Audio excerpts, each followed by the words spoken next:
Have you ever noticed how some people aren't exactly sad, but they're not excited to exist either?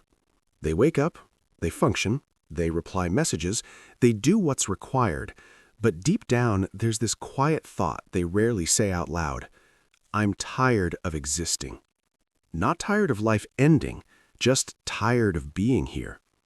If that feeling sounds familiar, you're not broken. There's psychology behind it, and today we're breaking it down. Here's the psychology of people who are tired of existing. They've been emotionally exhausted for a long time. People who feel tired of existing are rarely lazy. They're usually people who've been strong for too long. Psychology calls this emotional fatigue. When someone has spent years managing stress, expectations, disappointments, or emotional responsibilities, the nervous system stops seeing rest as relief. Rest just becomes silence. They're not overwhelmed by one big problem. They're worn down by thousands of small ones. Unprocessed grief, unmet expectations, constant self-control, always holding it together. Over time, the brain switches from motivation mode to survival mode, not thriving, just enduring, and existing starts to feel heavy. They experience something called learned helplessness. This comes from psychology experiments, but it shows up painfully in real life. Learned helplessness happens when someone tries repeatedly and nothing changes. They put effort into relationships, into work, into self-improvement, into hope, and the results don't match the effort. So the brain learns a dangerous lesson. Trying doesn't matter. At that point, people don't stop caring because they're weak. They stop caring because their mind is protecting them from more disappointment. They don't feel dramatic sadness. They feel numb neutrality. Not, I hate my life, but I don't see the point. They are highly self-aware, sometimes too self-aware. Many people tired of existing are deep thinkers. They notice patterns. They question systems. They see through social performances. They understand how money, status, comparison, and validation games work. And once you see it, you can't unsee it. Psychology links this to high self-awareness and existential thinking.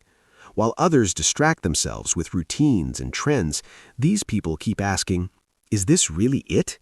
Is this what we're all chasing? Why does everything feel so repetitive?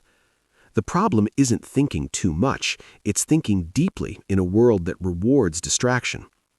They've outgrown their old sources of meaning. What once gave them purpose doesn't hit the same anymore. Achievements feel empty, praise feels temporary, goals feel recycled. This is called a meaning gap. The brain needs a reason to care. When old motivations collapse and new ones haven't formed yet, existence feels hollow. They're not depressed, they're between identities. They've outgrown who they were, but haven't met who they're becoming, so life feels like waiting in a hallway with no signs. They're highly emotionally independent, but lonely because of it. Many people who are tired of existing don't rely heavily on others emotionally.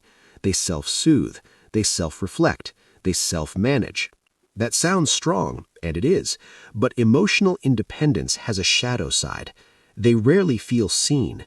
They don't overshare. They don't complain much. They don't ask for help unless things are extreme. So the world assumes they're fine. And over time, being the strong one becomes isolating. Not because no one is around, but because no one really gets inside. Their reward system is burned out. Dopamine isn't just about pleasure, it's about anticipation. People tired of existing often don't look forward to things anymore. Not because nothing good happens, but because their brain has stopped expecting fulfillment. Psychology connects this to chronic stress and delayed gratification overload. Too much push now, enjoy later rewires motivation. When enjoyment is always postponed, the brain stops believing it's coming. So even good moments feel muted. Life becomes a checklist instead of an experience. They feel disconnected from time. Notice this. Days blur together. Weeks pass unnoticed. Time feels both slow and fast. That's a sign of emotional disengagement. When life lacks emotional peaks, the brain stops recording memories vividly. So existence feels flat, like watching your own life instead of living it. Not because nothing happens, but because nothing lands. They don't want escape, they want relief. This is important. People tired of existing are often misunderstood. They're not chasing chaos. They're not seeking destruction. They're not craving extremes. They want relief from mental weight, from constant thinking, from emotional labor, from carrying meaning alone. They don't want life to end. They want life to soften. Here's the deeper truth psychology points to. Feeling tired of existing isn't a personal failure.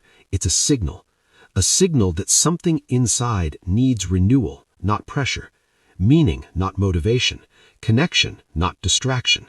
It's what happens when a thoughtful mind lives too long on autopilot. So what's the takeaway? If you've ever felt this way, it doesn't mean you're broken. It means you've been surviving without enough emotional nourishment. Sometimes the solution isn't doing more, it's feeling more, safely, slowly, honestly. And sometimes the first step isn't change, it's understanding yourself without judgment. If this video made you feel understood, even a little, you're not alone in this experience. Subscribe if you want more psychology-backed videos that explain the thoughts people rarely say out loud.